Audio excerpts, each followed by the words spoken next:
Hello, welcome to Building a Mindful New Year. My name is Susan Piver. You are now connected with, let me make myself visible. You are now connected with the Open Heart Project, who is presenting this program. It is a chance to explore together, no matter where we are or what time it is, a Buddhist teaching called the 6 Paramitas, or Transcendent Actions. Our first presenter is the wonderful Pema Khandro, who will speak to you about the first paramita, generosity. She is a Buddhist teacher, humanitarian, and one of the only super accomplished female Buddhist teachers in a Tibetan lineage, who is also a Western woman that I know. And for all of these reasons, and also all of those things aside, just forgetting gender and ethnicity, she's just an incredibly wonderful teacher, and we're lucky to have her here. Briefly, the transcendent actions are really useful to think about at this time of year when we are heading into a new cycle of our lives. And I'm sure, like me, you have a lot of aspirations and longings for your world and for the world. And no matter what you want to accomplish, whether it is complete liberation from suffering, to attain enlightenment, or to be healthier, or to become a better parent, or accomplish a professional goal, whatever it might be, the one thing that all of these aspirations have in common is that the 6 paramitas can support you and help you to accomplish them. And fortunately, and then I'll turn it over to Pema Khandro, you don't have to do anything to acquire these skills. You already possess them fully. So thank you so much for joining us. Pema Khandro, it is my honor to introduce you, and I supplicate you to teach us. Omea hun benza guru Pema Siddhi hum. Welcome. I'm so honored to be a part of this. It's really important for us to be considering the paramitas at this time. I've received this teaching probably from every Lama that I've ever studied with, so maybe over 50 different teachers, and most recently from Anituktum Wangmo, who is such a brilliant teacher. And actually, I'm going to derive my message from the way that she explained it to me, because I felt like it was just a breakthrough for me on understanding how we could practice these. In Tibetan, the word for paramita is pa-ro-tu-chimpa, which means crossing to the other shore, that which takes us to the other shore. And of course, what's the other shore? Well, we find ourselves, especially on the spiritual path, sort of no longer where we used to be, but not necessarily where we're going to be yet, in this really transitional space. And life is made up of so many of those, but especially this sense of the possibility of awakening, but the reality of our own confusion and neurosis being really vivid and with us each day as well. And that kind of liminal space is one that it has its own kind of exquisite tension that we work with as practitioners, because it would be nice if we could just generate the aspiration to be this enlightened person of love and wisdom, and then suddenly you are that. But actually, as we generate that aspiration, we face everything within us that's still habituated to all kinds of neurosis, and it can be quite intense to be in that space. And it's really a space swimming in this overwhelming experience of mind, of all the good aspects and also all the unconscious aspects that we haven't yet dealt with. And so we actually need to cross to the other shore. And the way that we do this is with the practice of the paramitas. And also, it's a practice connected deeply to the sense of natural heroism. this word for the bodhisattvas, the Changchuk-sempa. And in Tibetan, this actually means like the awakened mind warrior, or the warrior who is awakened and purified. And we would all like to be heroes. We need to be heroes for ourselves and for others in this time. It's actually what's needed.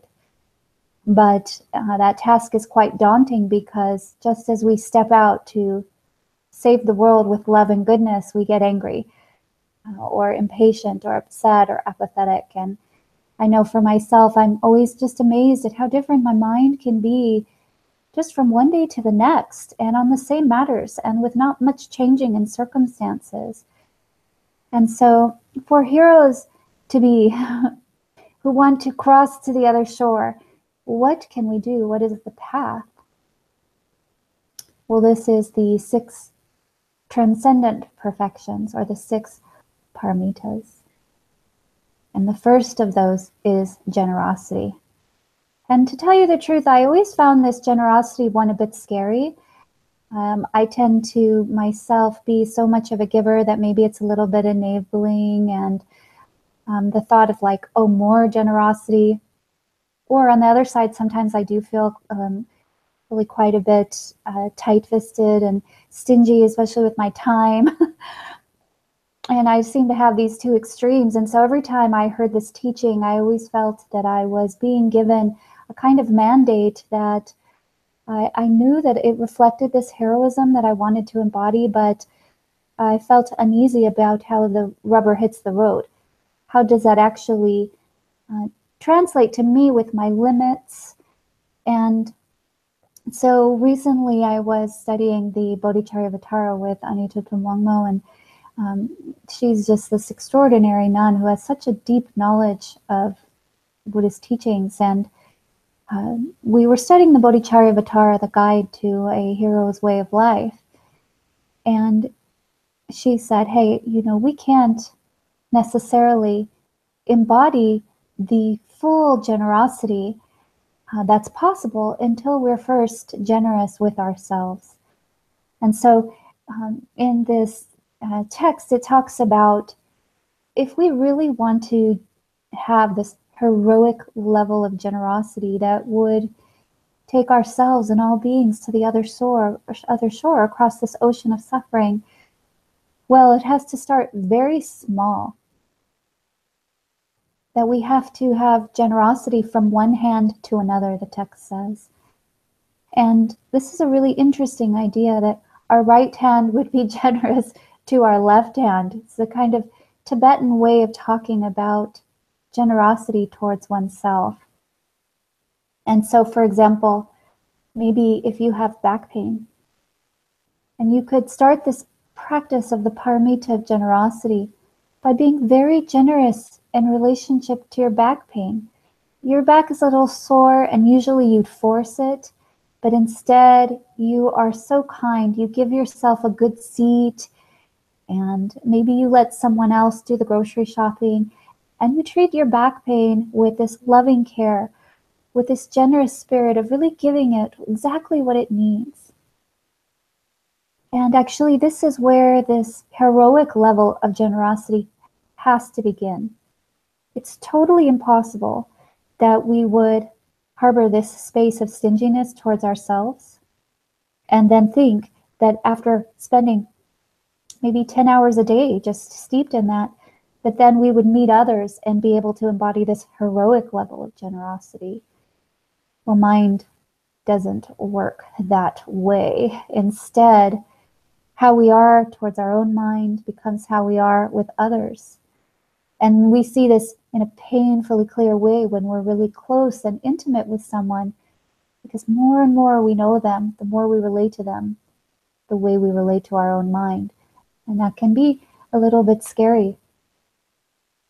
And so this heroic generosity, it starts with this small gesture of kindness towards ourselves, that we let the right hand give to the left hand. That if we have some day where maybe we're feeling more blue or low energy, then that day we give ourselves extra support. We're easy on ourselves. We don't ask as much as we would on other days.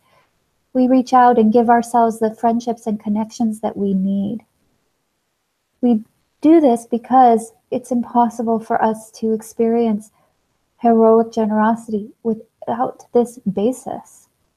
And then, of course, if we can steep in this generosity towards our own mind, towards our own body, towards our own situation, then we can train in the next step. And the next step is to be generous towards someone that we really, really love. In fact, the person that it's easiest to be generous to. I feel so relieved by this teaching because, of course, we can be generous to someone that we find really agreeable, or they agree with us at all times, or we just have a natural harmony with them. So we begin to practice generosity with them, sharing things that we have that we cherish, thinking from their point of view what they would need and want, and giving that to them, just experiencing the delight and the joy of that. In this way, the generosity is so authentic. It's from this sense, of course, that we've built up on our own. We had our own practice of generosity. And because of that, there's a sense of abundance that we do have some love to give and share. And then we practice this with someone we love, and that can be so wonderful. And we see their happiness. We see that they, through our own small acts, that they light up, and maybe even we can relieve their suffering. And then, of course, we begin to practice, once we've mastered this, to practice generosity with other people beyond that. Maybe people who we have less of an easy relationship with, but we are still so close to them and connected to them. And maybe we have some duty to them. Maybe they're part of our family or our neighborhood or our sangha. And so we practice generosity towards them. And we experience the delight and the power and the freedom of generosity.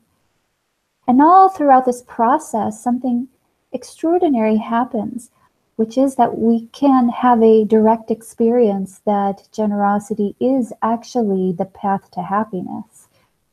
It's something we need to know directly, really know that directly, before we can go all the way and leap into the most extensive levels of generosity possible on a regular basis.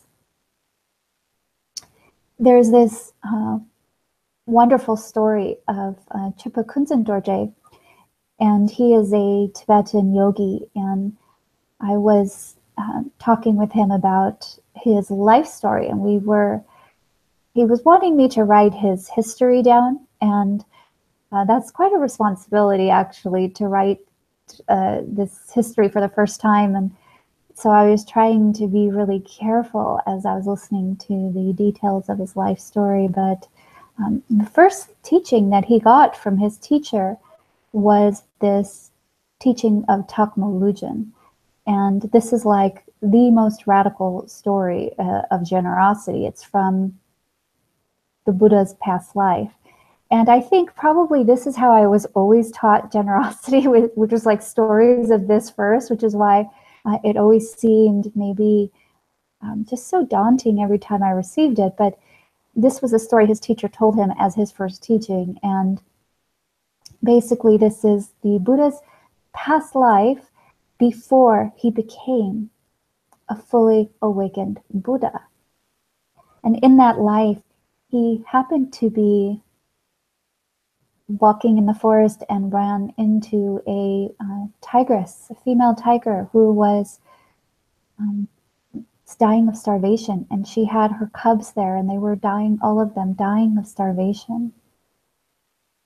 And because they saw that he was the Buddha, they didn't go to eat his body according to the legend, but instead they just watched him walking by, and he knew from his insight that it was just a short time before they would actually expire. And so he decided in that moment to make his body as this offering, as a gift to the tiger and the cubs. And of course, they wouldn't eat him at first because he's the Buddha, and being such a holy being, they felt it would be not a good thing to do. So they say he actually had to cut his flesh and like feed it to him. And eventually they ate his body and they all lived. And in the next life, the Buddha became Siddhartha Gautama and went on his path to enlightenment as we know it. Well, of course, this is the most radical, scary story of generosity that you could ever hear. And Chipa Kunzang Dorje was told this story by his teacher as his first teaching. And he said, okay, now go and stay in the cremation grounds and in the woods and practice like that. Which is like kind of horrifying, but this is what he did. So he went to wandering like this to try and practice like this and really with this contemplation. And I think that this is sort of the situation a lot of us are in, that we hear about the Buddha's generosity, about loving kindness, and we see these great acts of loving kindness and we're just like, okay, I should practice like that.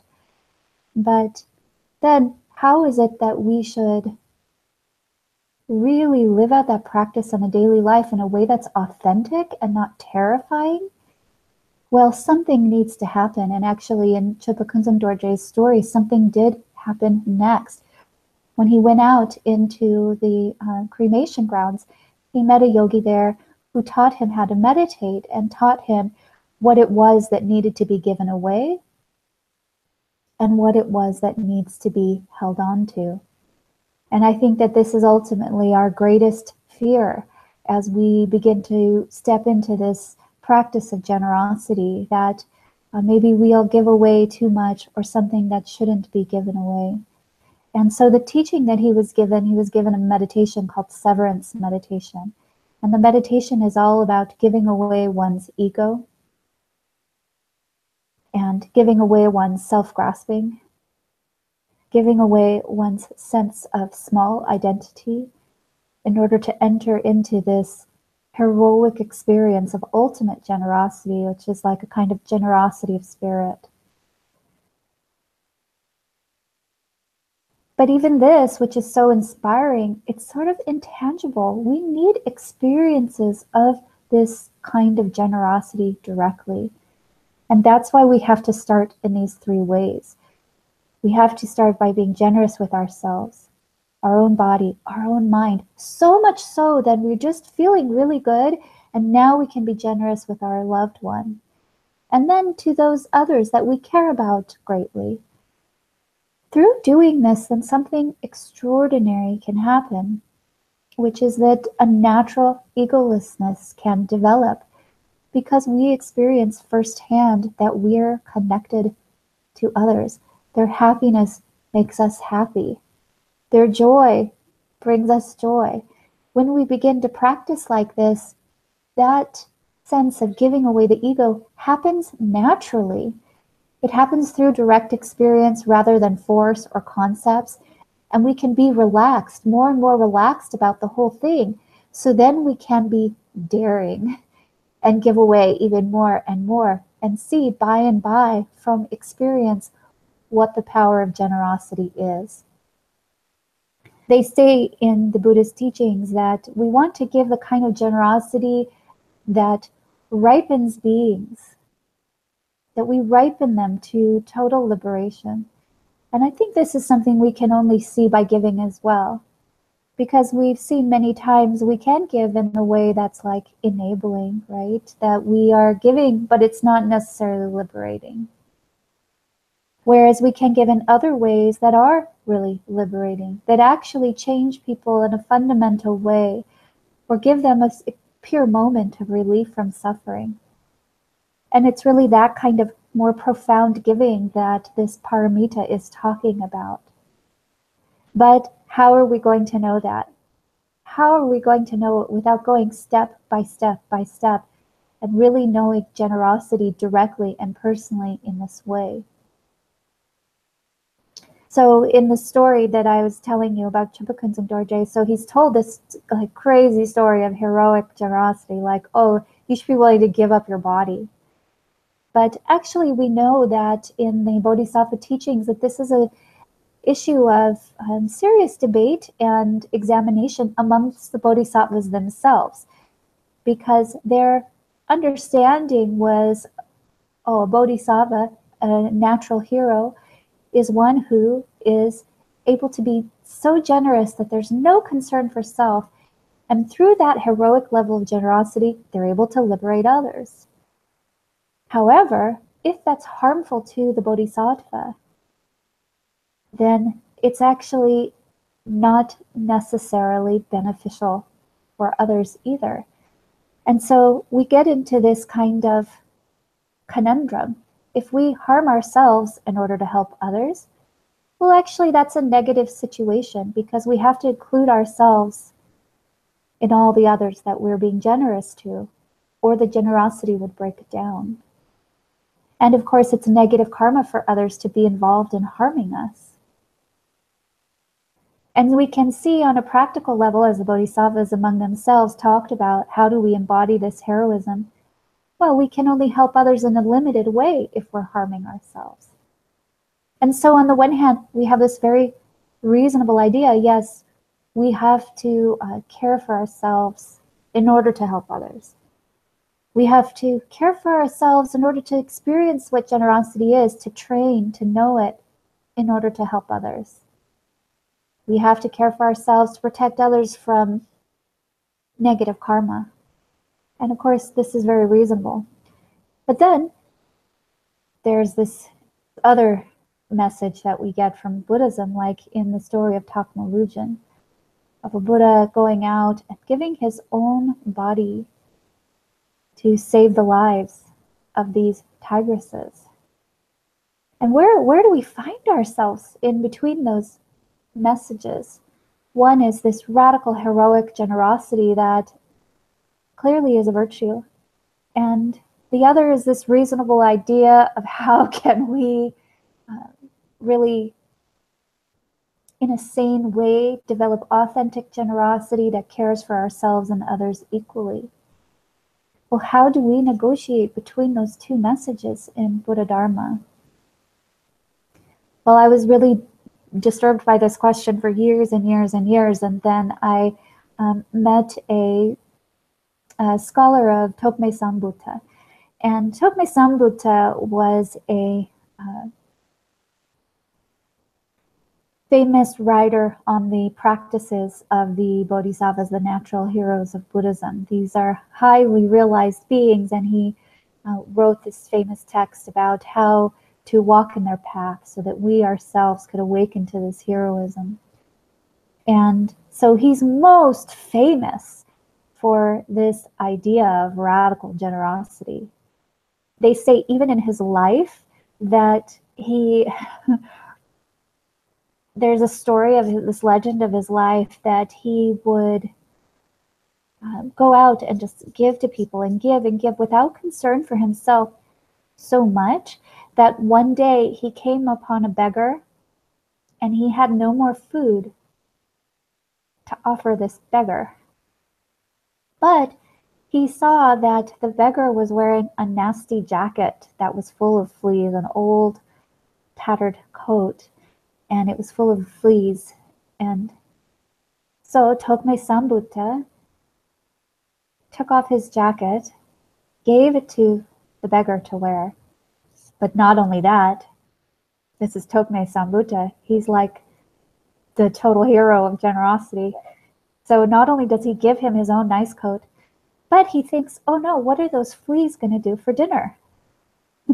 And so he takes the tattered coat full of fleas and he puts it on himself so that the fleas can have dinner.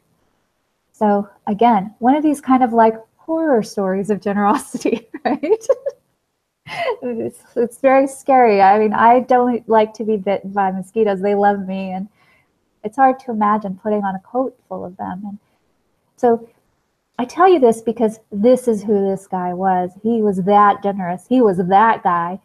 He was the coat full of fleas, guys, so that the fleas could eat and be happy. And so someone asked him this question: how is it that we can express this natural generosity and at the same time we have to deal with caring for ourselves? Otherwise, we will have nothing to give. And Tokme Sambuddha gave the most beautiful answer. It's so important and it clarifies everything. He said, well, until you realize emptiness, then you always have to be deliberate about caring for yourself and others, being generous towards yourself and others. But later, there'll be a state of high realization where that naturally falls away and your generosity becomes unbounded. And until then, you can deliberately train in generosity with yourself and others as the object of generosity. Of course, emptiness is this Buddhist idea. It's one of the defining principles of Buddhism, which basically means that our states of being, which we experience as so solid, so definite, so consuming, that actually they're empty. Even though, let's say, we're angry and we experience that anger like we're possessed, it's so real, it's so total, it's so definite, and we have to do something about it. But maybe we meditate, we breathe, and then it passes, and we found out that that anger was actually more open-ended than we thought, less definite than we thought, and things aren't always as solid as we experience them. Well, this is something of this idea of emptiness. In other words, that until we're able to pass through all our states of being in a state of suppleness and fluidity, without getting stuck here or there, without having a sense that this self and other are actually separate, until that solidness is naturally worn down through the spirit of awakening, well, we have to care for this self and other. Even though the division is artificial, we experience it as somewhat real. And so we've got to be deliberate about caring for the whole situation. And I think this is a beautiful teaching from the hero of generosity himself. How do we develop generosity in an unbounded way? Well, by taking care of the whole situation. Like in the teaching of Anitokta Mongmo, that we care for our right hand cares for the left hand. We take care of our back pain. We take care of our mind and our states. We take care of our loved one. We take care of the people we're connected to. And through this, very deliberately taking care of the whole situation, well, this is how that heroic generosity emerges. It's not an opposition to it. We don't have to choose who we should take care of, self or other. In fact, that's the ordinary path. And in the Paro to Chimpa, this paramita teaching, that is the radical thing about it, is that we include ourselves and others. Like they say at the end of every Buddhist teaching, may myself and all others be fully awakened. Until myself and all others are fully free from suffering, I do these practices. That is our path. That is the practice that we are doing, is to be generous towards the whole situation. Once we start to think like this, some radical changes can take place. One, as I mentioned, we begin to find out directly, generosity makes us really happy. It's fantastic. We find ourselves to be rich. There's this wonderful Tibetan meditation, and in it says, I am a wish-fulfilling jewel. My body is a mountain of wealth. And how do we know this? Well, through practices like this, we begin to see we have greater power than we realize. Even our small kindnesses and our small gifts to others have this tremendous power to give joy and relief.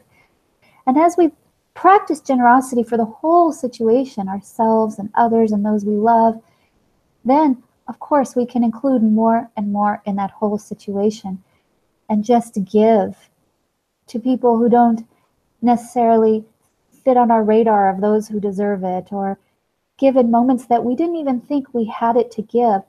But we can. Our generosity can become more daring because we've built it up in an authentic way based on our experience. And through this, a realization of emptiness can dawn. And that heroic level of generosity of the Buddhas comes more and more in reach to us. We don't realize it, but according to Buddhist thought, actually, we're always being generous to others when we're practicing generosity. Because even the self that I think that I am today is not going to be the self that I am tomorrow. That continuity is actually an illusion. And isn't that so clear when you look at who you were when you were in kindergarten? I see that person and there's some part of that that's with me, but actually I'm a totally different person. And so that kindergartner who learned to read for me so that I could enjoy the pleasure of books today that I live, that's my favorite pleasure there is. Well, that was someone being generous to another. We're actually always being generous to the other, even when we're caring for the self, because that self that we are now is not the self that we are tomorrow. And so in this way of thinking, Buddhism has developed this kind of way for us to experience this realization of emptiness of self, of the interconnectedness of self and others through the practice of generosity in a step-by-step, beautiful way. And so I encourage you to start where you are and with the giving that you can do, because then generosity will give way to more generosity, because it's the most wonderful energy on earth. And the more we practice it in these small spheres, the more we can grow and the more it can become more and more daring, such that we can just give in the bigger ways. And finally, I would like to say before we do our practice that, there is something very real in these stories about sacrifice. And I don't mean to avoid going to the hard places here, because the reality is, in this kind of class setting where we're studying generosity and we make it sound so linear like this, well, yeah, that sounds good, great, it's going to be easy. Before you know it, our natural heroism will be totally disinhibited. But actually, in our real lives, we're called upon to be generous in a way that requires sacrifice, maybe before we have that realization of emptiness. And there are times we need to step up to that and do that. And so, although in a training way, what I've described really works out on paper, in our lives, there are going to be times that we have to leap beyond that.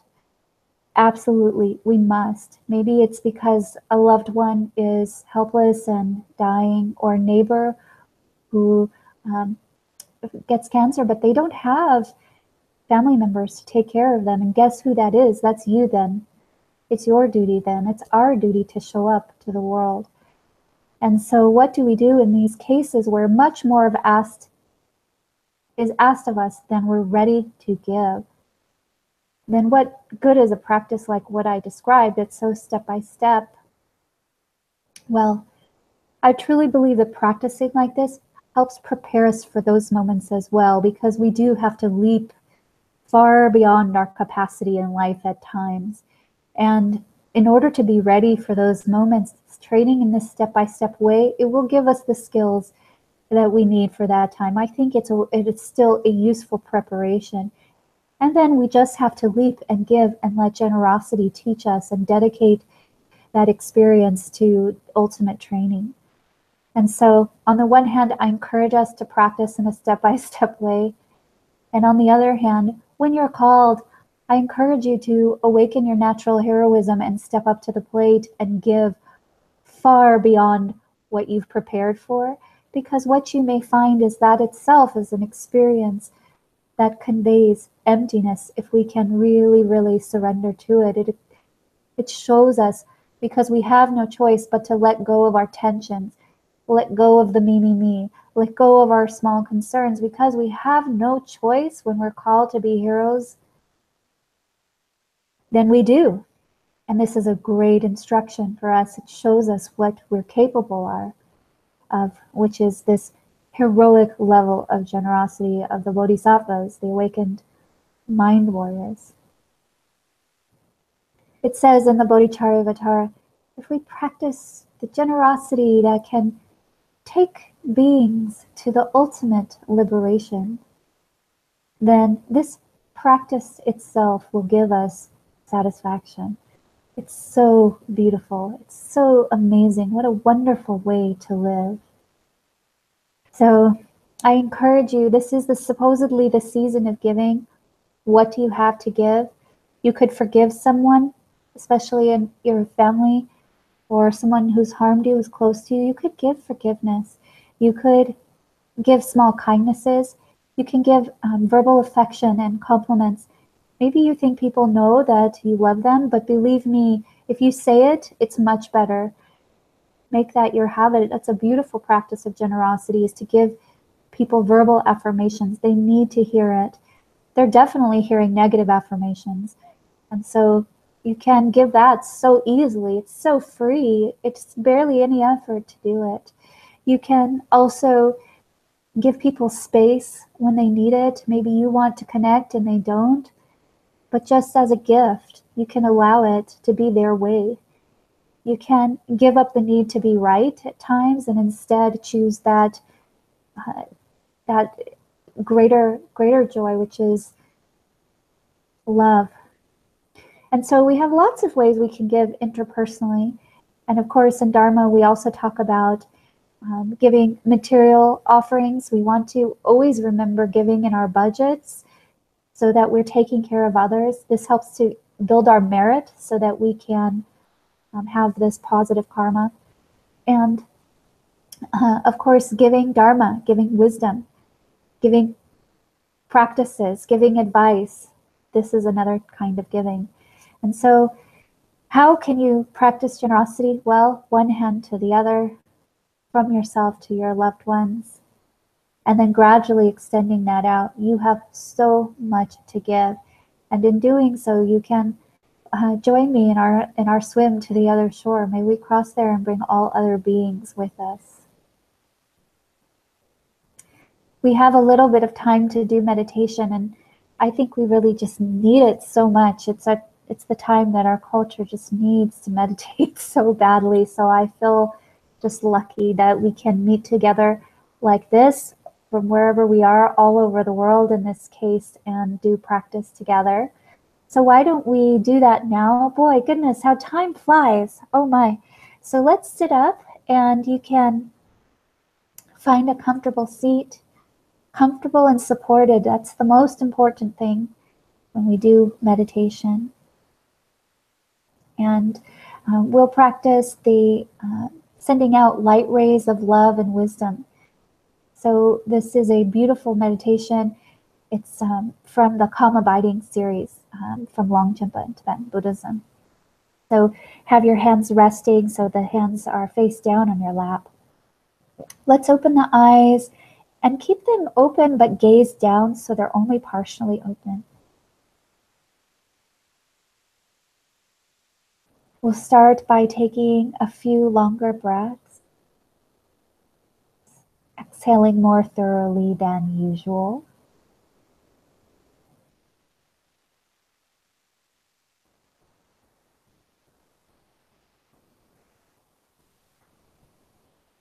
And then you can let your breath find its own rhythm without changing it in any way.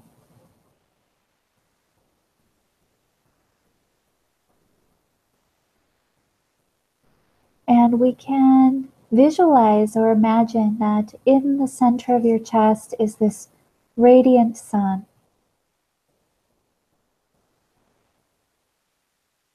blazing with light rays.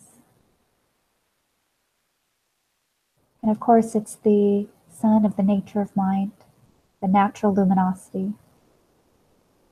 And we can see it there in the center of the chest as this glowing orb of light.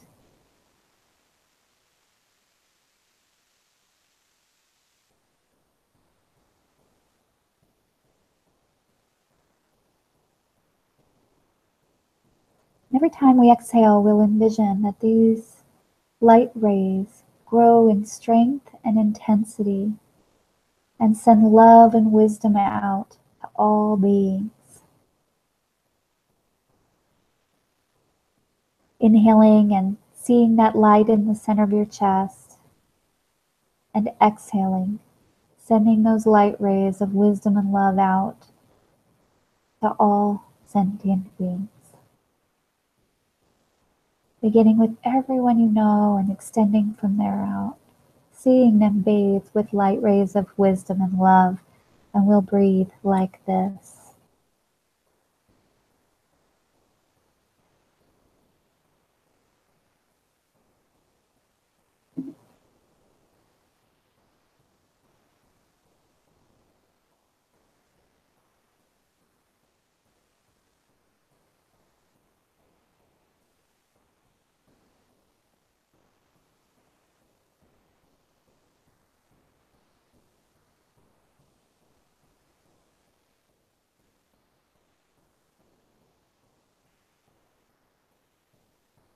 Inhaling, we see that light in the center of our chest, and exhaling, those light rays of wisdom and love grow in strength and spread out to all beings.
And one more time, inhaling, seeing that globe of light in the center of your chest. Exhale, sending out light rays of wisdom and love to all beings.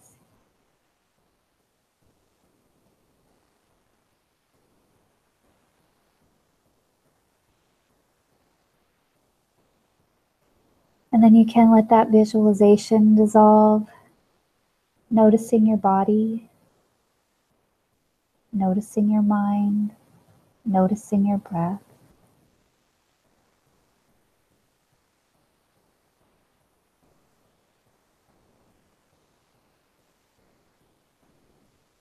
And with our next exhale, we'll let go of the practice and send the merit out to all beings. May the teachings of the Buddha spread and flourish. May all sentient beings be happy and joyful. May we practice the Dharma day and night. May the benefits for self and others be fully accomplished.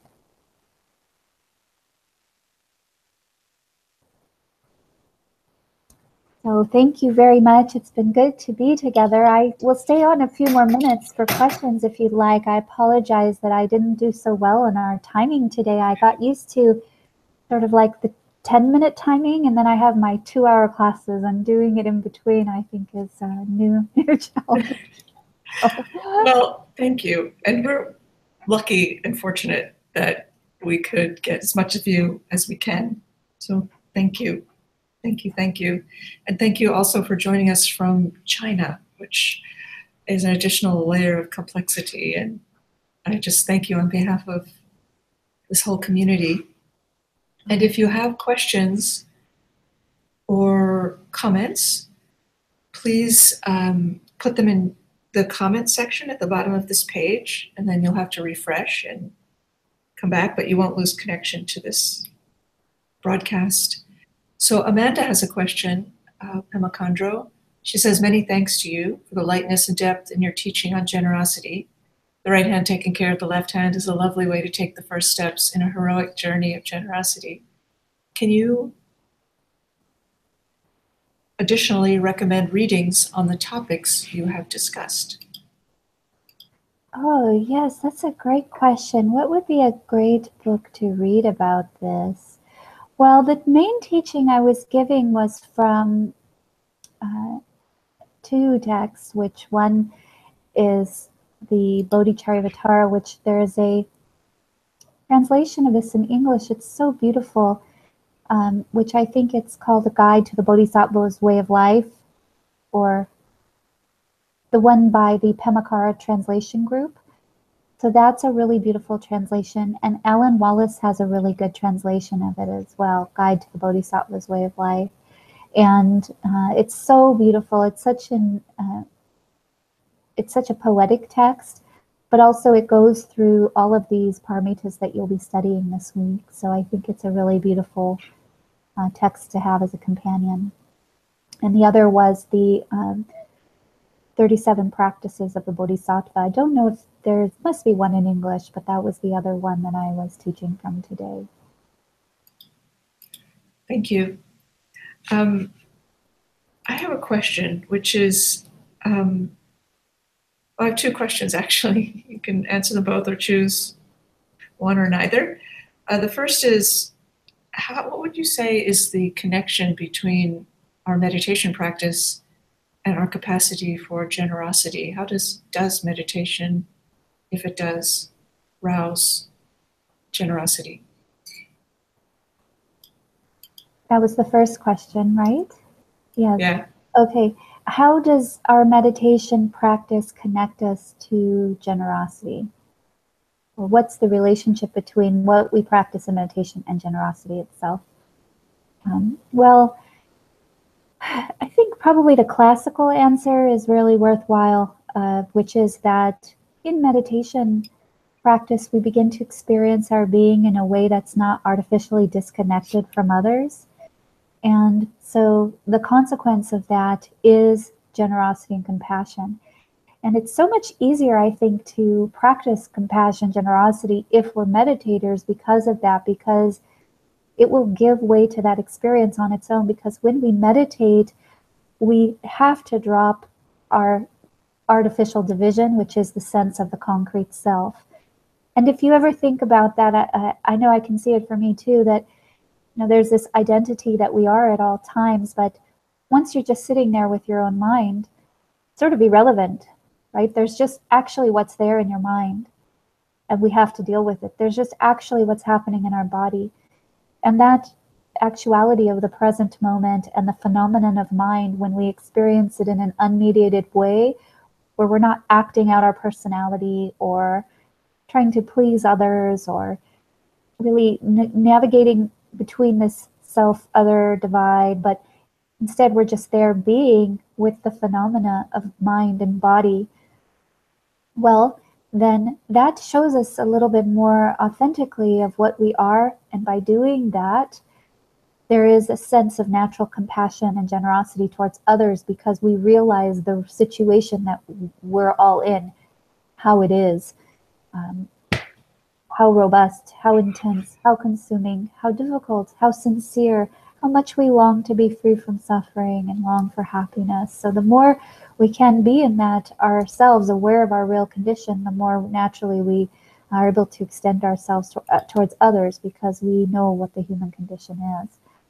So this is sort of the classical answer. Fantastic. Thank you. Happy to share my other question, but in the meantime, Jillian asks, this is kind of related to my other question too, what's the difference between generosity to oneself and self-indulgence or apathy? Oh, this is a really great question. What is the difference between generosity to oneself versus self-indulgence or apathy? Yes, wow, that's a good one. In the case of the paramitas, generosity is together with the other transcendent perfections. So we practice generosity, but there's also self-discipline, meditative concentration, patience, and so forth. And because of this, there is this sort of container within which that we are set to live. And I think if we were to try to practice any one of them without practicing the others, it would be a little bit distorted. But they say that samten, the meditative concentration, is the one that requires the practice of them all. And I think that that's a really interesting idea, just to go back to the first question as well. But if we're practicing them all together, then I think it's impossible to be self-indulgent in that way, that there's something built in for that. But in terms of self-indulgence and laziness, then it would be this paramita of diligence. And in that case, I think on the one hand, we can think of being kind to ourselves in terms of like, oh, back pain. Oh, today I need to be more quiet because I'm feeling a little more raw. Or, that's the kind of like kindness to oneself, generosity. Or there's more obvious self-indulgence, like doing things that are destructive for ourselves. And so, for example, maybe it would be more generous to go on a walk because we need exercise, but we don't. So we don't feel like it, so we don't. And how are we going to tell the difference between those two, between being kind or being indulgent? Well, I think it really is this other paramita then, where we get to the this sultram, this discipline, or diligence. And in that case, we have to have our disciplines set out in life. This practice outlines that we absolutely need to do that in our practice of going to the other shore. And what are those disciplines? Well, of course, they're the paramitas themselves, but for your life, you need to decide what that is. And also, myself, this is the way that I live. I have my 5 minimum things that have to be done every day. And of course, that's practicing, that's walking, that's taking my natural medicine. These are all lists of self-care disciplines that I have. And then also I have a period of time that's totally dedicated to just caring for others, sending them emails or calling them or doing something for them. And then that's just outside my work life. But it's part of my discipline. That's that I have to be diligent with every day. It's on my list. I don't go to sleep without doing that. It's number one. And so I think if you're taking those paramitas together, then let's say you do your disciplines, then yeah, maybe you are self-indulgent later at times. That could happen when you're trying to be kind to yourself. But because you have your main core practices that you've already done, you're still building up a wellspring of power and wisdom so that then you'll have less need to indulge in negative things more and more. Just from that major practice that you do every day, your minimum practice, what is that for you? And often I tell people, look, whatever your minimum practice is, whether it's your 5 minutes a day of meditation or, maybe it's doing in inner yoga's breathing practices, if meditation is hard for you to do every day, or whatever your minimum practice is, we always do that first before we do anything else.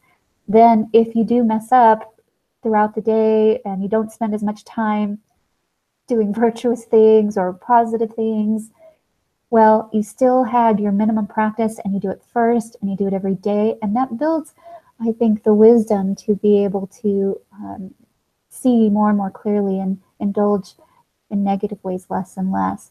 So we can see right there that all of the 6 perfections are a kind of protection for one another. Thank you. Thank you. That's lovely and useful. And also, we will let you go. We have taken enough of your afternoon. Thank you, thank you, thank you. And thank you also for mentioning the other paramitas, including discipline, which we'll discuss tomorrow. And for me, the paramitas are this lovely combination of gentle and fierce. Yeah. Gentle and fierce. So we have this gentleness and spaciousness of generosity. And tomorrow is not like a Polish hammer of discipline, but it's bringing in more of a sense of crispness and precision. And just as Pema Khandro says, the paramitas are their own protection, their own counterbalances. So please come back tomorrow at 3 East Coast time. And Pema Khandro, on behalf of our community and this gathering, I thank you from the bottom of my heart. Wish you the happiest of New Year's and rouse the aspiration that your teachings and presence benefit all beings. Thank you so much. Thank you, Susan, and thank you for your leadership in inspiring all of us and making all of this practice and study possible. We are so grateful and fortunate to be connected to you. Thank you, everybody, and Happy New Year to you. Happy New Year. Thank you. Bye.